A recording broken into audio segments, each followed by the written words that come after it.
Hey guys, welcome to my new video, which is gonna be very exciting for me.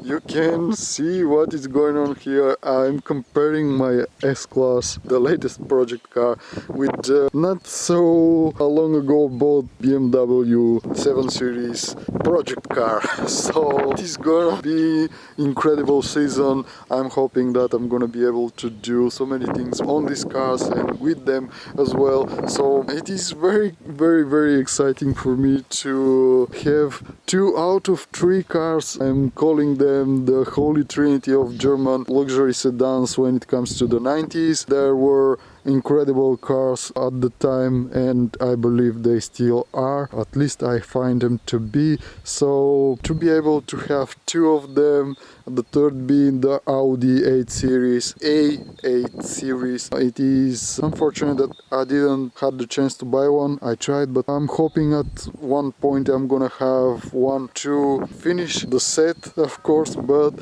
for now these 2 cars are gonna be more than enough for me. So I am incredibly excited to have them both here. I didn't have any contact with any of these cars. I didn't have the experience to drive, to ride in them, to even be close to one of them before I bought them. And since I bought them, it has been only a month probably since I bought the both cars. They have been only 2 or 3 weeks, the difference between the purchase of the BMW and the S-Class. I didn't expect it to have the chance to buy one of them, but to buy the 2 cars in less than a month apart, it is just incredible. So I have made a compromise with each of them when it comes to the condition of the cars, the engines of the cars. They both have straight 6 engines, but this one, it is petrol one with 2.8 liters straight 6 engine and 193 horsepower, I believe it is the model, and this one is straight 6 S350 diesel engine, 150 horsepower. I believe it was the power of this engine. It would have been nice if this one was petrol one as well. When I bought the petrol BMW, there was straight 6 diesel engine. They come with the TDS model 2.5 liter TDS engine, which is 143 horsepower, but I wanted petrol one. As for the Mercedes, I tried to buy petrol one a couple of times, actually more than enough times. I can't remember, but more than 3 or 4 times I came close to buy one, but every time something happened. So it doesn't matter. The point of this video is going to be just to compare them, just to see the difference in the design, and I don't know, I'm excited to just looking at them side by side.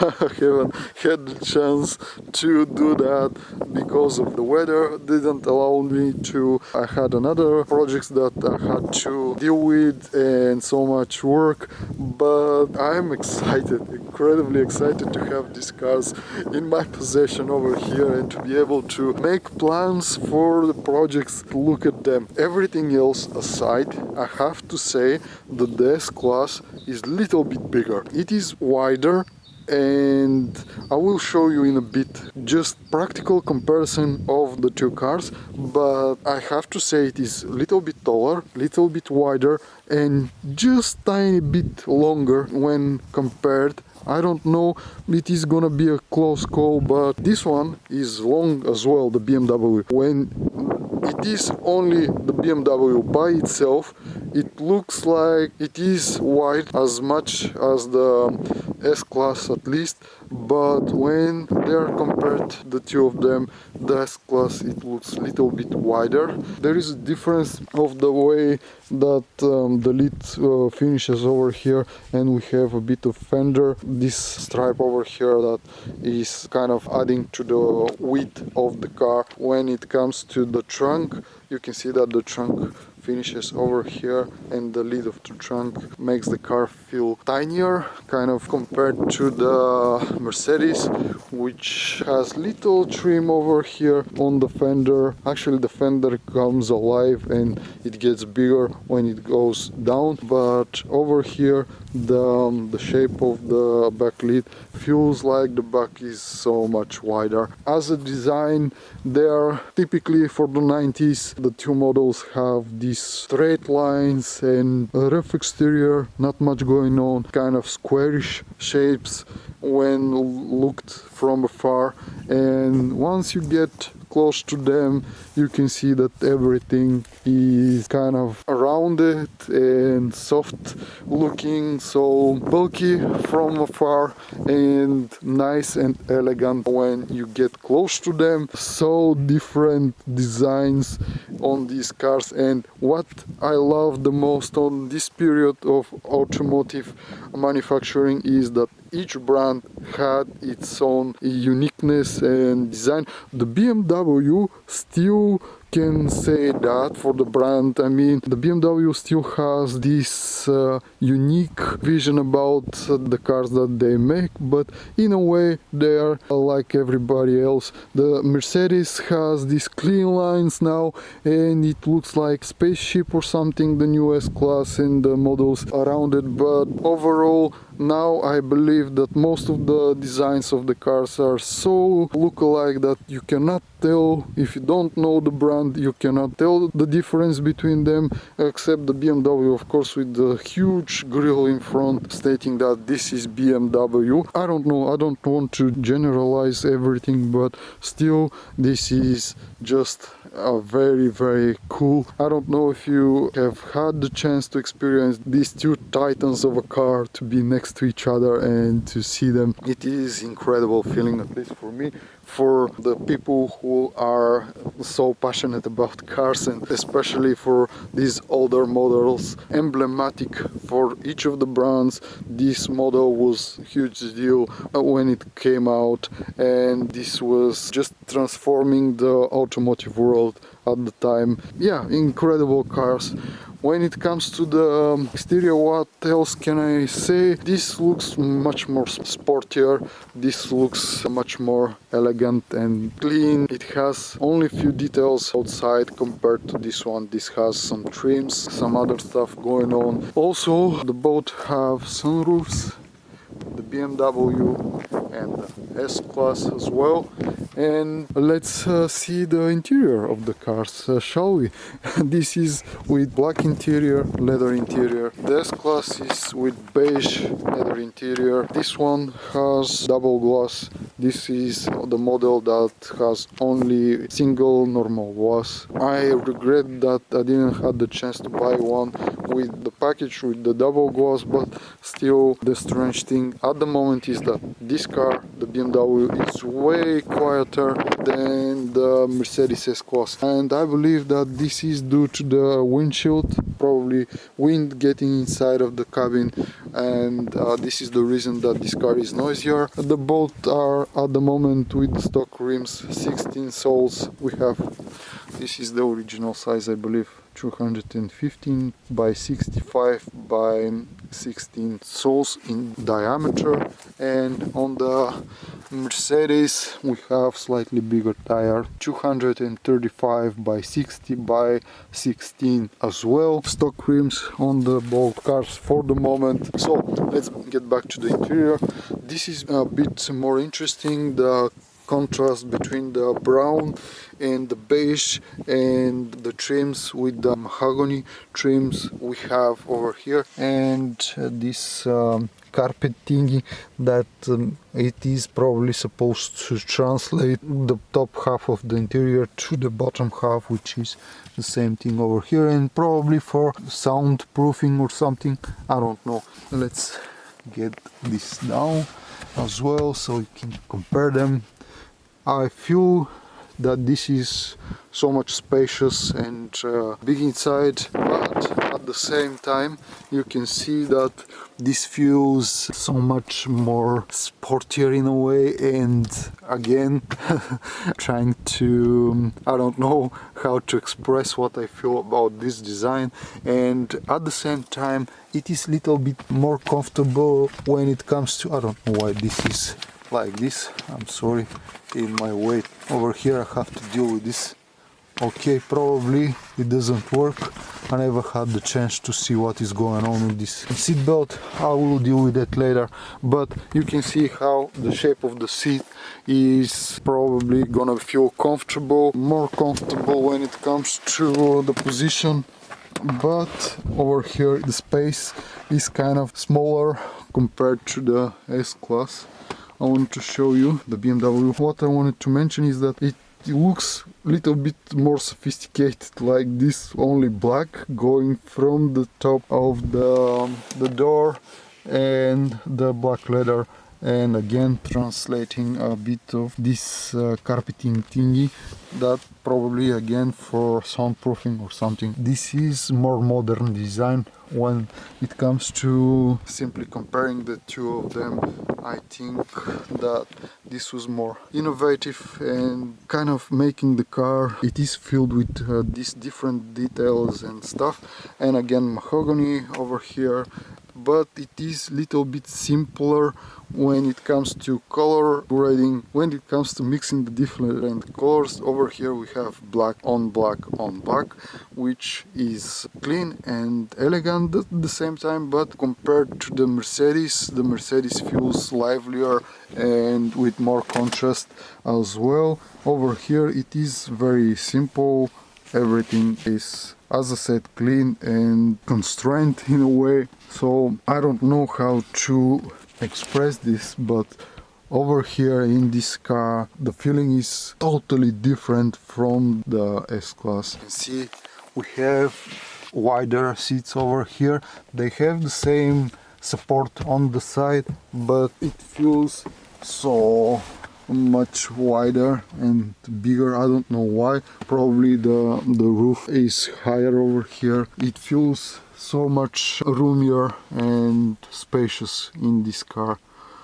Don't get me wrong, each of the cars is incredible in its own way, but when compared to each other, I am trying to explain the best way that I can what are the differences between the cars, but still very cool looking, very satisfying feeling to get inside of each one of them and to drive them and to get someone to drive you in them. It is also incredible. And let's get back to the review of the cars. Each one of the cars has lots of problems that I have to address. You can see the reviews that I made about each of the cars on my channel. You can see what problems they have. I won't mention them now because I don't want to kind of make this video way too long and saying stuff that I have already said.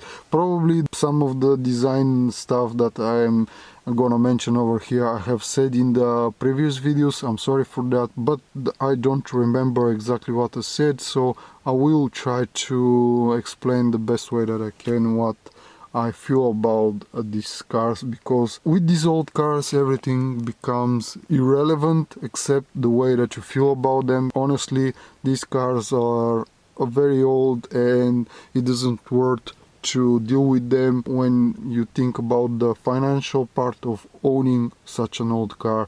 To keep this on the road, to repair it constantly, to kind of try to bring this back to life, it is way much work and effort, and the cost of doing this is incredible. So everything comes down to the feeling that you have when you are close to one of these cars, and in this case these are unique cars. I can't completely compare them because this is a diesel one, and this diesel engine at this condition at the moment is very slow, doesn't accelerate and doesn't have lots of power, so the car is not all that exciting when it comes to performance as acceleration and stuff. I will try and make a video about the acceleration of each of the cars and some other stuff, but at the moment I want to say that I can't compare the performance of the two cars because they are so different when it comes to power and acceleration and stuff, and it won't be fair to the Mercedes probably,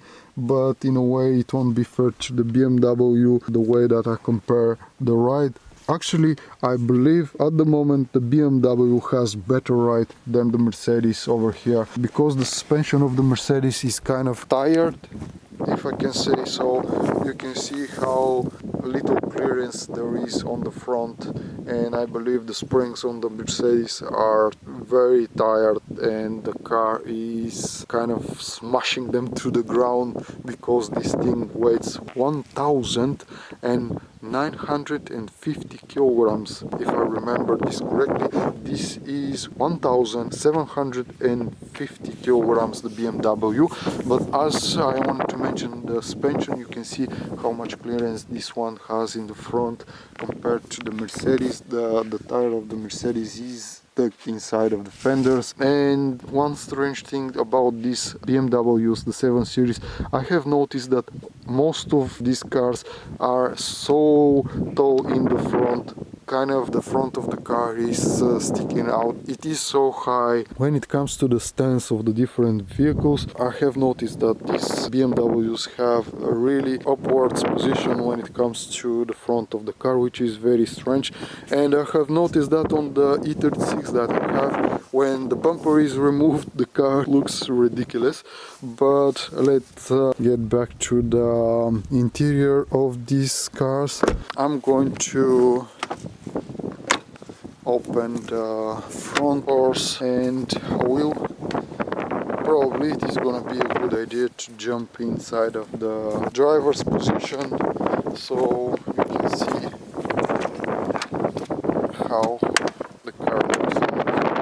I'm sorry that the cars are a little bit feel like they're neglected or something, but since I bought them I didn't have the chance to wash any of the cars. I am pressured by so many projects at the moment, and the weather is not great, so I can't spend time trying to detail these cars. Probably it would have been better, you could have seen them shinier, sparkling and clean, but forgive me for that. I will probably have the time in future to do it the proper way, hopefully. As for the interior of this car, it is so much more focused on the driver, the position of the car, the position of the steering wheel. The steering wheel is smaller than the Mercedes one. Everything in the BMW feels more modern compared to the S-Class. The dashboard over here and the gear selector, it is with the Tiptronic gearbox, the newer version. It has the board computer, 2-zone climate control as the Mercedes, and again the heating of the front seats. Over here we have some cup holders, and basically this is it. The car feels narrower and longer, despite that the front of the car isn't as big as the Mercedes one, I believe. It feels huge. Probably when you get inside of this car, at least for me, it is like I feel the car bigger than it actually is. When I'm in the Mercedes, I feel it smaller than it actually is. But over here everything is focused around the driver. The position is very comfortable, the seats are very comfortable. This car is so quiet, unbelievably quiet. I can't begin to explain this. I don't know why and how, but when driven, how steady the car feels, it is incredible. She is like a train going on railroad. It does exactly what you expect it to do. As for the armrest, it is smaller from the one in the Mercedes, and it is not as comfortable as the one in the Mercedes. Over here we have a little bit more room. In a way it looks cleaner, but at the same time it is kind of strange. The distance between the driver and the dashboard is smaller. The dashboard on the BMW is way bigger in depth when it comes to the depth of the dashboard compared to the Mercedes. The Mercedes is not as wide as this one, as deep as this one, going in front of the car. Everything feels like the car is focused around the driver. You can tell how close this door feels like compared to the Mercedes. Don't get me wrong, it is far. You can see how far it is. Probably there is quite a bit of distance, but at the same time it feels smaller. In a way, this is in a good way. When you drive this car, you're focused on driving. Actually, you wanna just drive this car. It is so good when you get it on the road that you forgot anything else and you just want to drive and drive and drive. Let's get back to the Mercedes. When I'm in the Mercedes, this is from my personal experience, I forgot the time and the place and everything. I forgot where I'm headed. I just am at the moment when I'm in the Mercedes. You can see my arm cannot reach the door. Even when I try, you can see how much I have to try to get to the other door. It's not like the BMW. The BMW I only do this and I'm at the door. Over here I have to reach, and still it is very difficult for me to reach the other side. Probably because the armrest is so much bigger and the support of the seat is in my way, but at the same this is way much more comfortable. You can see that this is narrower and the shape is almost the same, but the distance over here is little bit smaller, and the difference between this and the BMW is that this is deeper down and the BMW is kind of higher over here. Very similar and very different at the same time. You can see how shallow the dashboard over here is, but when it comes to the cluster it has some depth over here and becomes wider, the dashboard on this side. It looks to me that the steering wheel on the Mercedes is bigger, and the strange thing about this car is that on the BMW everything over here is focused on the driver, but over here you have your own cockpit in front of you, the cluster, the steering wheel, and this console is comfortable to you, but otherwise the car isn't concentrated around the driver. It is wide and spacious, so it is very different. For sure it is very different, and I believe that the rooftop on this one is higher. From what I can tell, there are so many things that I can say. Forgive me for speaking so much, but I'm for sure forgetting some stuff that I want to mention. In the previous video I even forgot to mention that the car has autopilot as well and some other stuff. I don't remember what I forgot, but let's not get into too much details and focus on the important stuff, which in this video the differences and similarities between the BMW and the Mercedes. The similarities are that both cars are incredibly comfortable, but when I drive the BMW I just want to drive. Doesn't matter where I'm going and how far I'm going, I just want to drive it without purpose, just drive the car. The driving itself is incredible. When I'm in the Mercedes I can forget about my destination and as well drive, but over here is not that I'm so focused on the driving itself, but the comfort inside of this car. I just relax and let the car just glide through the road and let myself sit back in my seat and enjoy the ride. Doesn't matter where I'm going, how far I'm going, I just relax and let the car do its own thing and don't worry about depressing the throttle because I don't need the car to go fast. I don't worry about how much time I'm gonna spend driving and stuff. It is very different, and I will try to show you how these cars feel like and how I feel in them, but this is gonna be for another time. I believe I have covered pretty much all that I wanted to say about these cars, to compare them. Hopefully I have been able to translate my emotion in the way that I feel about these cars and share that with you. I just closed the door and something incredible happened. The soft close is working at the moment. I don't know, it worked just now, so I'm gonna try once again to show you. I hope it is gonna work. Yes, I hope you have been able to see this on camera, but it is incredible. I don't know why it decided to work at the moment, but it wasn't working since I bought the car. This is the first time that this thing decided to work, and I'm very happy with it. Hopefully I will investigate what is going on. I'm hoping that I'm going to be able to fix this and the car is gonna have this future. In the future, of course, it is gonna be working, but Yeah, exciting to see this in action. I can't wait to begin work on these cars and to transform these projects, but the most important part is that these cars are here. I have them, and we'll see how everything is gonna turn out. But in my mind, I have no doubt that I have made the right decision by purchasing these cars, and I only hope that I will be able to do what I intend to do with them. I will be able to bring the glory back to these cars, because at the moment they are both dull and they need to be restored and brought back to their previous condition as new, as incredible cars. So for more content like this, you can check out my channel. I hope that this was interesting or helpful to you. I have so much more things that I can say about these cars and so many more comparisons that I will try to come up and share with you guys. So I'm hoping that this content is gonna be interesting for you, and if this is the case, you may consider sharing, commenting, liking the video and subscribing to my channel for more videos like this one. Thank you so much for watching. Stay safe, stay tuned, and bye for now.